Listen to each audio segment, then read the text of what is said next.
My name is Alannah Delahunty, and I'm a master's student in Africa and International Development at the Centre of African Studies at the University of Edinburgh. During May to June of 2011, I spent 7 weeks in Kenya doing field research on gender charcoal and the value chain in Western Kenya. Most of the primary data collected was in the western part of Kenya. I conducted semi-structured interviews and focus group discussions during the field research. Interviews were held with local charcoal stakeholders, government representatives, and NGO representatives with expertise in forestry, natural resources, and gender. 3 focus group discussions were held, 1 male, 1 female, and 1 with both male and female participants. In looking at charcoal, which is one of the most commonly used energy fuel sources in Kenya, I looked at gender equity or fairness within the charcoal value chain.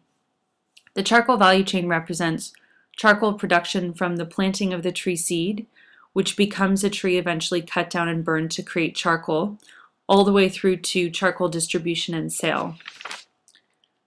Charcoal production was originally an informal and illegal practice in Kenya, meaning it was untaxed and very unregulated. It was formalized and regulated by the government of Kenya in the early 2000s and was further realized in 2005 with the Forests Act. With the creation of the Kenya Forest Service in 2007, charcoal regulation increased as Kenya Forest Service is the key regulatory and licensing body, overseeing most levels of the charcoal value chain. Charcoal is produced in rural areas, but is more commonly used in peri-urban and urban areas that have little access to firewood as an energy fuel source. Charcoal is quite good for cooking, especially in areas with a wet climate. It is mostly burned using a jiko stove. The first few levels or stages of the charcoal value chain, such as the tree seedling level and tree care and management level, are dominated by women. This is most likely because women are heavily involved in agricultural production in sub-Saharan Africa.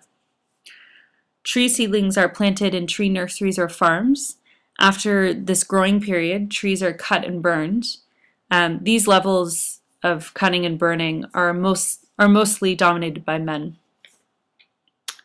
The burning level has traditional burning methods, which are still widely used. These methods have a low efficiency rate and contribute to further environmental degradation in the area. More efficient burning methods include the portable drum kiln. This method creates an opportunity for women to be involved at the burning level of the value chain, as the kiln uses smaller tree branches which are easy to arrange within the kiln. Additionally, the kiln is quite light, making it easy to transport to different farms. This can help with community-based charcoal production efforts involving both women and men, and increasing some gender equity within this level. After burning, charcoal is usually packaged by women and men.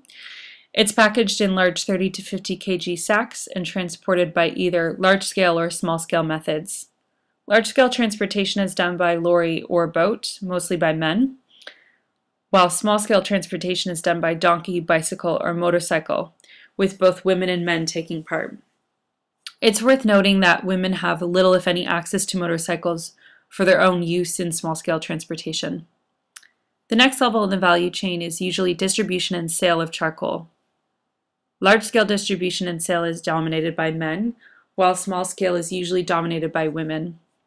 Small-scale selling can be done in conjunction with selling of local produce and other day-to-day items in market spaces. These market spaces would have already been established prior to charcoal receiving formal status in Kenya. There is a lack of gender equity or fairness in the value chain, resulting from gender constructs established in Western Kenya.